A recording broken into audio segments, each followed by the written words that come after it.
Newly discovered archival findings shed light on previously unknown communications between Pope Pius XII and Adolf Hitler during World War II. Recent research from the Vatican archives appears to provide evidence of previously unknown covert negotiations between Pope Pius XII and Adolf Hitler during the Second World War. However, some historians caution that these findings do not constitute a paradigm shift in understanding the Catholic Church's wartime actions. No new discovery has been as significant as the revelation that, shortly after assuming the papacy, Pius XII engaged in clandestine negotiations with Hitler, a narrative presented here for the first time, writes historian David Kertzer in a recently published essay in The Atlantic, adapted from his forthcoming book, The Pope at War. The article chronicles a series of meetings between Pope Pius XII, formerly Italian Cardinal Eugenio Pacelli, and Hitler's emissary, German Prince Philipp von Hessen, newly discovered after the 2020 opening of the Vatican's Pius XII archives. Kertzer, the author of several best-selling books on the Vatican, has unearthed transcripts of these meetings, which include a series of cordial greetings exchanged between Hitler and Pius XII. In his essay, Kertzer presents the Pope as concerned about the closure of Catholic schools and seminaries in the Third Reich, the treatment of priests, and the German government's overall attitude towards the Church. Hitler is portrayed as attempting to leverage the Pope's interests to persuade the Vatican to enter a new agreement with the Nazi government, in which the Church would pledge to refrain from political involvement. Von Hessen inquired if the Pope was willing to formalize the Church's commitment to abstain from politics in writing, Kertzer records. Pius XII, evading the question, responded that the issue was to clarify the definition of politics. For instance, religious education of the young should not be considered political.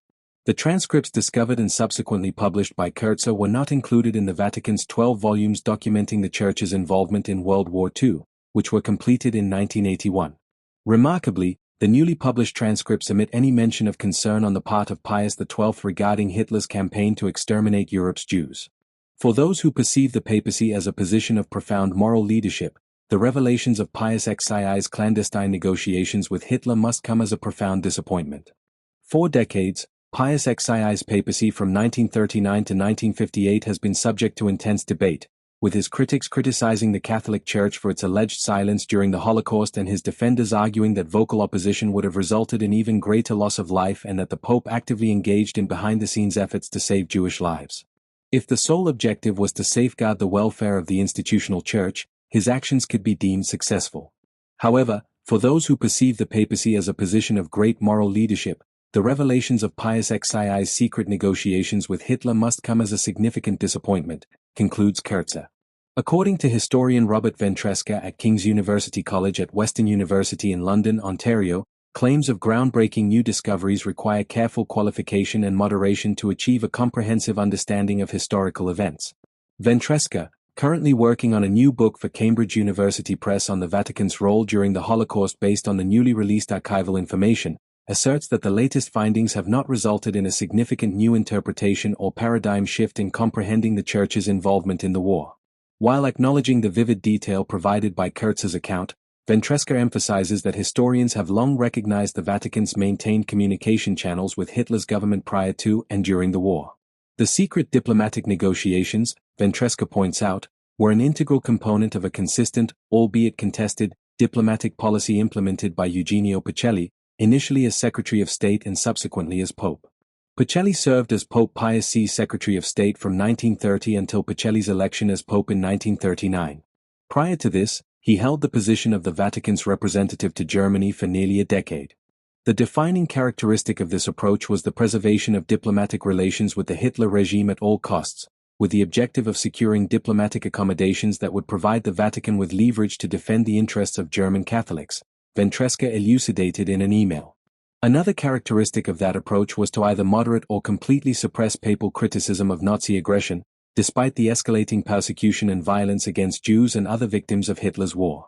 British journalist John Cornwell, author of the 1999 book Hitler's Pope, stated that in his assessment, the Vatican's 1933 Concordat with Germany, which aimed to negotiate the Catholic Church's relationship with the rising Nazi Party and effectively agreed to the Church's withdrawal from political involvement, implied that most of the damage had been inflicted prior to the commencement of the war. To comprehend the negotiations between Pius XII and Hitler's liaison, Cornwell emphasized the significance of understanding the reasons behind Hitler's apprehension regarding the Catholic Church. Hitler was profoundly apprehensive about another Kulturkampf, Cornwell observed, referring to the uprising of Catholics against Prussia from 1872 to 1878, which prompted his desire to maintain open channels of communication with the Vatican.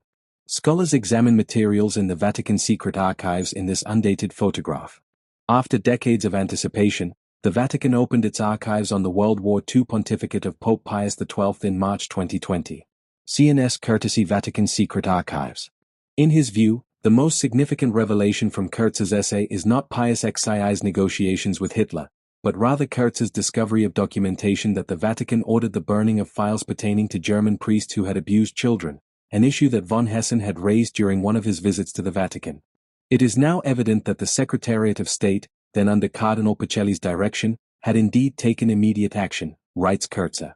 A folder in the Secretariat's files from the previous year is labeled Vienna, order to burn all archival material concerning cases of immorality of monks and priests. A historical photograph depicts Adolf Hitler, Center, greeting an officer in the French village of Compiègne on June 22, 1940, after France surrendered to Nazi Germany. Cornwell noted that this historical context also helps explain the developments in the German Catholic Church today, where the Church's ongoing synodal path is contemplating various reforms motivated in part by the Church's reckoning with clergy sexual abuse. Regarding the implications of the latest findings from the Vatican archives and the broader questions of the Catholic Church's wartime engagement, Ventresca stated that these questions will not be readily resolved in the near future.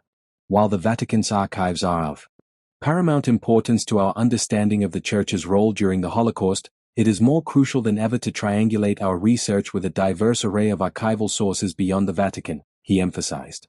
Research in various source materials is essential to comprehensively elucidate the relationship between the central governing bodies of the Church, the Pope and the Curia, and the diffuse network of religious orders and voluntary associations that operated in civil society, often at the periphery of, and sometimes in open tension with, the core of institutional power, Ventresca concluded. If you find this video engaging, kindly subscribe to the channel, share it with your friends, and leave your feedback in the comment section below. Your valuable contributions are greatly appreciated. Thank you for your time, and I look forward to sharing my next video with you.